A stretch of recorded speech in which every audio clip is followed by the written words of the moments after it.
trade deadline is over.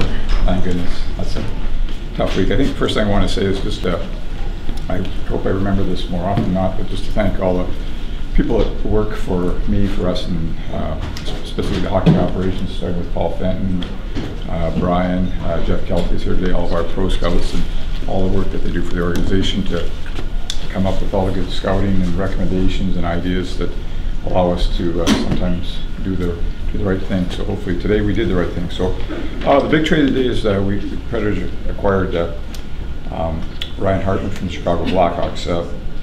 If any of you were at our practice today and talked to our players, I think the consensus is that Ryan Hartman is a tough player to play against, and those are the types of players that we want on our team. Those are the types of players that you win with in the playoffs.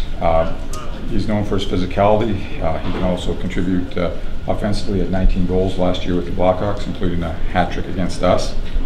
Another very positive of this trade is that he's a young player.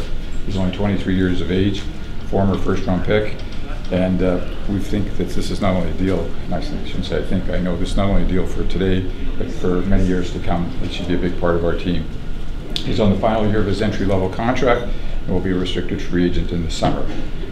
I really hated to give up our first-round pick and a good prospect like Edsel, but we certainly believe this is our window of opportunity for the next few years, and it's a little bit of an arms race these last couple of days with all the top teams, which hopefully I consider ourselves as one of the top teams. The fact that Hartman is a younger player, and we certainly have faith in some of our own younger prospects too, to make this work in the long run and to make up for trading the prospects. So players like Tolvanen and Fabro, we hope will be coming into our organization in the near future. So to me, the draft is not looking very good in terms of the picks that we're missing, but I'd like to sort of think this is more of a reallocation of assets, and instead of drafting this year, we actually traded for players that are going to play for our team. So as we get ready for the playoff run, you know that the playoffs can be a little bit of a war of attrition, and with Hartman and Mike Fisher coming into our lineup as soon as tomorrow night, we're confident that now we have the depth at forward and the depth at defenseman that we've had all year with the 8 defensemen that we've had. And when everybody's completely healthy, I think that's really challenges everybody to keep their position. So we're going to have a couple of good players out each night, and I think that's a good thing for what we went through last year in the playoffs with all the injuries that we had. With regards to Eeli Tolvanen, arguably he was a standout of the player in the Olympics. He's headed back to the KHL. Jokerit, his team, plays their last game in the KHL tomorrow, and then they start the playoffs, and depending on how long they go, that could run into, I believe, the latest to be mid-April. It is our goal and our hope that when his season is over, that we'll be able to enter into a contract with him, and if we were successful in doing that, we would be bringing him over here, and he'd be part of our roster possibly before the end of the regular season or sometime at the beginning of the playoffs. Other things that we've done in the last couple of days on Pontus Aberg, it's just one of those things, unfortunately, that obviously the player needed a fresh start. We tried, it just wasn't working for us. We felt we gave him a good opportunity. He's a good young player, and we wish him well. We also made a deal with San Jose yesterday for a 6th-round pick where we acquired Brandon Bolek and Grosnick, a goaltender. With losing Cody McLeod on waivers and Cody Bass to an injury, 2 of our more physical players, we just thought we needed to get a little bit tougher getting Bolek, who's played 241 games in the NHL and has also won a cup with Chicago, that he would be a guy that we could add to our lineup at any time in the regular season or the playoffs. Right now he's being assigned to Milwaukee. And Grosnick last year was the AHL's top goaltender, won the top goaltender award, and was the AHL's first All-Star team. He is signed for next year, so it gives us a little bit more depth on goal, in addition to Anders Lindback. And just before the trading deadline, we made a deal that hopefully will benefit Milwaukee, where we traded Trevor Murphy, PC Labrie, and Derek Army to Arizona for Gaudette and Ramage. Milwaukee's fighting for their life to make the playoffs, and we were just trying to help them a little bit there. So those are the transactions, and I'm open for questions. When you trade a first rounder for a guy like that, I guess the expectation obviously is he goes in right away. As you look at the lineup now, what are some possible? Everybody seems to be playing pretty well. Where are some possibilities where you put him in, knowing also that Mike Fisher is going to be going back in? Yeah, this is going to be interesting. What Coach Lavalette does is he's going to have to get everybody to buy into this. We're in this for the long run. We're healthy right now, and look what happened last year in the playoffs when we had to use 18 forwards. I mean, we always kid that everybody's a team player until it affects them. So again, Mike Fisher's going to go into the lineup either tomorrow or sometime during this road trip. Hartman's going to go into the lineup, so we're going to have 2 extra forwards any way you look at it tomorrow night. Again, from my standpoint, and hopefully all the players, they realize what we've done and why we've done it. We're here to compete. We're here to try to win. Depth is important, but not only do we have depth, we have quality players, and things are going to get moved around. Peter's got a lot of things that he can do differently, and I think with the addition of Hartman and Fisher, there's going to be different line combinations that we haven't seen before. I would think, in all due respect to Mike, that he's going to start in a 4th line position and probably play low minutes just to make sure that he can get caught up to the pace of the regular season. But Hartman, I'm not sure exactly where he's going to put him in, but to me, he's the guy that can play, anywhere if Peter wants to change the lines up. So that's the question that you're asking, is how are the lines going to change up? And I don't know the answer to that right now, and that's for Peter to figure out. But I know he's very happy with the acquisition. I believe our players are happy with that acquisition, and I have a feeling this will all work out just fine. You called it an arm race among the top teams. How confident are you that you kept pace with the other top teams the last couple days? Everybody did different things, and so I don't know if it's not my job to grade who did better and who got the best of something, but there are differences. I mean, we traded for players 23 years of age and that will be on our team hopefully for many years to come. Other teams in the same position traded for players that are rentals and that cost them the same price, if you will, if we're just using the first round as an example. Not that I haven't done that before, but I'm just saying there's different ways to grade trades and what you need. For us, what I'm so happy about, because many times this time of year I'm talking about something that I'm not sure if it's a player that's going to fit in for a long run. It could be a rental. It's often been a rental. This is a player that when I look at our lineup next year, I mean, our forwards look really good for next year. I know that's not what the most important thing is today, but I mean, I can almost tell you what our 4 lines are going to be next year with this addition, because he's going to be here for a long time. So not only does this fit for today, it fits for the long run. And I don't think that you can say that about everybody else. The other part is that you got to do what you got to do, and this fits us. I mean, in terms of where he's probably going to go in the lineup, it fits exactly what we need. We did a good job in improving our center ice the last couple of years, Johansson and Turris specifically. We've wanted a little bit of, I guess you'd say, a little bit of sandpaper in our lineup that could play at a higher level than a 4th line type of player. And we've got a guy that scored 19 goals last year, 23 years of age, played hard to play against. I think his game is growing. Can play all 3 forward positions, and he's done that this year. He's played center, right wing, and left wing for Chicago at various and different times. So again, I think you can only sort of be focused on what you need, and in my opinion, and those in our staff, we talked about various opportunities or names or players that would be traded this week when Stan Bowman first called me about the availability of Hartman. That was right up the top of our priorities. When you look at the other Western Conference teams, you get the sense that clubs were making moves to try to deal with you now too, based on what happened last year and how good you've been so far this year? I'd be flattered if that was the case. I hope that's the case. But I think it's a combination of everything. I mean, Winnipeg gets stashed, and Las Vegas goes out and gets Tatar, and then before that they got some toughness in Reeves. And just picking on a couple of clubs. I mean, it's big difference. And we win yesterday and are happy. St. Louis loses and they trade Stashny. So it's just everybody had to do what they think they needed to do. And again, we've been really happy with our club virtually all year long. Carried over really well from last year. I think we've got a really good club, but I think there's other good clubs too, and a lot of them showed that too. Tampa Bay on the other side made our big trade today, getting Ryan McDonough, solidifies their defense. Pittsburgh, as we know, went out and paid a big price, first round pick, etc., for Derek Brassard. Boston goes and gets Rick Nash, and we've all done these things, and there's no guarantee that anybody's going to win. So we've done the best we can. All I can tell you is I'm feeling good. I'm confident. I think our team is confident, and we've got to get to the playoffs first. And once we get there, I think we've got as good a chance as anybody. Does it make it easier, David, to part with a first-round pick, given that the pick is probably going to be around 30 in the first round, and also that you have so many people under multi-year deals going forward?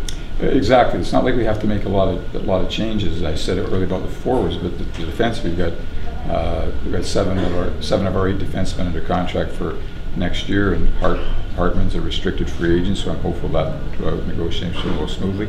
I mean, you can figure out as well as I do that we're probably don't have a lot of transactions to do. You know, again, I say the same thing. I hate to trade a first pick, second pick. I mean, it's not going to be a fun day when we get down to Dallas, but maybe we'll have something good to talk about when we get down there. Save on hotels. We don't have to get there till Saturday. Let's try to put a positive spin on it. It's not a good position. I've apologized to Jeff Kelty, who's here many times, but I think he's the one that came up with that's okay. We reallocated our assets, and that's what we've done.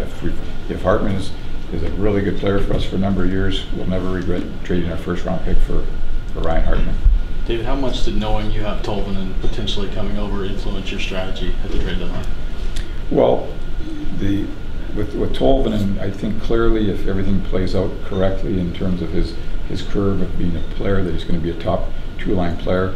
I didn't want to be redundant. I don't want to say a name here, but I'd say somebody that got traded today that arguably is a top line player, that's a power play guy or what have you. That's not what we needed, because we've already got guys that are doing that. Plus, we've got Tolvanen coming in, and I don't think Hartman gets in Tolvanen's way. I think Hartman complements what everybody else is doing on our team, and again, if we ever get Tolvanen and he's good enough to play in this year, that'd be great. But in the future, when I look at our depth chart, Tolvanen certainly is going to get every opportunity to play on our top 2 lines, and that's just another addition that should pan out really good for us. Historically, teams have been, I'll say, loath to trade with someone in their division and try and make them better. Here, you make this deal with Chicago, Winnipeg and St. Louis make the Stastny deal. We saw Toronto and Montreal make a deal. Is that attitude sort of changing? And if so, why do you think that is? Yeah, it appears to be. I'll be honest with you. I'm not totally in love with doing that. I mean, I always have a little bit of a pause when I do that, but I think it really has to come down. You got to get your best deal, and clearly what we offered for Hartman was higher than anybody else, or what they liked the most, or they wouldn't have taken the deal. So Chicago's got to take care of themselves. They're in a little bit different place than we are right now. I can't read their mind as to why they wanted to trade Hartman. I mean, but it works for us. We know what the player is. We've known him going way back to when he played junior, the USA program, World's Juniors, all those situations. We had him very high on our draft list the year that he was drafted. I mean, we don't see any red flags about what he brings to our hockey club, both as a hockey player or as a person. He's exactly what we're trying to get.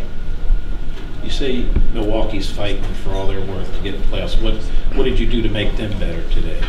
Just changing up a couple of players. Sometimes you make a trade just to change just maybe a little bit of the way they're playing, just the shake up or what have you. And we got a player back in Gaudette that we like, and he's a Group 6, I believe. But maybe he's a little bit of a prospect that after we get a look at him that we might want to re-sign if we can. So there could be some mileage and usefulness in that. Ramage is a player that has a little bit more experience, and maybe he fits into our plans maybe going next year. But I don't know. It's just trying to change things up a little bit in Milwaukee. Wouldn't it not be the worst situation though if they don't make it or don't go far, because then you can have extra bodies up the Black Aces, so to speak, for what you anticipate as a long playoff run? I understand what you're saying, and I mean, we've been so good in Milwaukee. Paul's been the GM down there for all the years. I mean, it's only once in our 20 years we've ever missed the playoffs. So we really got that ingrained that you develop players by winning, and part of winning is playing in the playoffs. So I said it that way, but at the end of the day, if they weren't able to make the playoffs, we'd still be bringing up X number of players, and they would get their experience either being as the Black Aces, as you said, or they would be available for us to put in our lineup. So either way, where they are this year, whatever works out, it'll work out fine for us. How wary were you, if at all, of messing up sort of the culture within the room by bringing in a piece, maybe sitting some guys down because of it? And if you weren't wary, what does that speak to the type of room you've already created? Very wary of that. Talked extensively about that, not only with our scouting staff, but with our coaching staff. I would presume that Labby probably talked to the leadership about it. And like I said, there could have been maybe some higher end, what you might think was a higher end deal, or more of a name player. And I think that would have clearly moved the cheese a lot more than this trade does. But as I said in my earlier remarks, tomorrow night we're going to have 2 healthy forwards that are going to be sitting out. And we've been playing well, and other than Mike Fisher, who hasn't played yet, there's going to be one guy that's not going to be happy. And that's for the players in Labby, and of course I'll get involved if I need to. They got to figure that out. I mean, we're going to the stretch run. We're going to make the playoffs. We're going to need extra depth along the way, and everybody's got to buy in. If they don't buy in, then that's going to be a problem. I'm confident at this moment that, I mean, what I've seen of our club in terms of their commitment to this year, how they play together, all those things, that shouldn't be a problem. And as I said earlier, I think it'll work out, because knock on wood, we're not going to play the last 21 games of the regular season or the playoffs without having some kind of a hiccup along the way. This is a little bit of a hypothetical, obviously, but if you didn't have all the injuries you had last year, do you think you make this move for this player today? Well, interesting. We do a thing. We've done like the last 10 years. The 4 teams that made the conference finals, how many players they used, like defense and forwards. The average on defense is almost 8, and the average on forwards is like 15.5. So last year we were low on the defense, and we set a record on the forwards. So on a normal year with 8 defensemen and 14 forwards here, we should be good. If we have to use more players, we have Freddie Gaudreau down in Milwaukee. We have Harry Z that played so well for us last year in the playoffs. We have Brandon Bollig there now on the toughness standpoint. So maybe we could have Tolvanen by the end of this regular season. So I hope we have enough depth. But to your question, I mean, everybody's got to feel important. Everybody's got to make a contribution, and that's not always perfect when you're sitting out night after night. But hopefully we got the right character guys that understand what we're trying to accomplish, and that everybody will get their fair shake, if you will, in terms of contributing to the playoffs, to the regular season, and eventually the playoffs. So those conference finals teams, and how long did you go back? About a 10-year thing. I could actually show you the sheet if you want to see it. So just, I just want to make sure I got this. It doesn't mean anything. It's just that's what historically has happened. So it's like almost 8.5 on defense, and I think it's 15.5 on forwards. And like I said, we hit nobody's used it. In the last 10 years, nobody's used 18 forwards in the playoffs except us. David, you mentioned Harry Z a minute ago. I wonder if Hartman, is there a little bit of a comparison, maybe a higher end Harry Z, maybe for Hartman? Yeah, I mean, Hartman was a first-round pick, and he's got 19 goals in the league. Harry Z is an energy guy, but this gets into your multiples. I mean, if so-and-so gets hurt, who's a good guy to replace him? So maybe that's a good name. I could say if we need a centerman, it's probably internally it's moving decisions back to center, or Yarny back to center. Maybe it's Freddie Gaudreau that gets brought up in those situations. I think we got lots of flexibility and hopefully the proper amount of depth to handle whatever situations are presented to us this year down the stretch in the playoffs. It seems like there's about 4 or 5 first-round picks that got dealt in this year's deadline. Are you seeing teams more likely to give up first-round picks than they have been? We also did a little look back at that, and other than this, there was one year that there were 7. That's about 6 or 7 years ago. And then this, other than that, there's been one or two most. So what did we end up with this year? We get the number, that's 5 or 6. 5. Yeah, what we know. So yeah, that's a lot of first round picks. But goes back to David's point, is that obviously there's a lot of people that have paid a big price, including ourselves, to in this arms race to do whatever they thought was necessary to give them the best chance. And you know, we're great business today. 31 teams. There's about 15 of us are real happy, and there's 15 that aren't. And then come sometime in June, there's only one that wins. But I'm happy with what we did.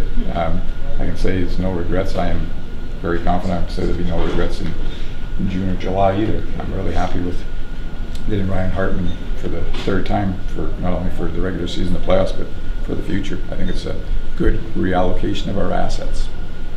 David, you mentioned the 8 guys on defense in the NHL that you're happy with. What's your comfort level with your defensemen in Milwaukee?